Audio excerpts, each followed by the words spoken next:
आज हम बात करेंगे कि यूट्यूब पे कैसे सब्सक्राइबर बढ़ाने हैं और अपने वाचिंग आवर्स कैसे पूरे करने हैं। तो फर्स्ट ऑफ ऑल जो है आप अपनी जो वीडियोस हैं वो यूट्यूब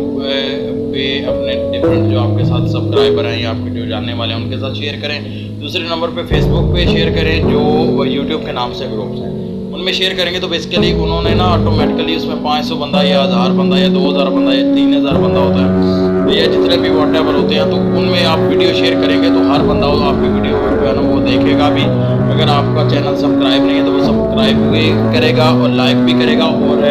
बेमामूल है ना वो कमेंट्स भी करेगा। तो कोशिश करें कि फेसबुक पे शेयर करें, ट्विटर पे शेयर करें, इंस्टाग्राम पे शेयर करें, व्हाट्सएप पे शेयर करें। और मैं जो है शहरी आशिक वाला के जो है ये चैनल सब्सक्राइब करें,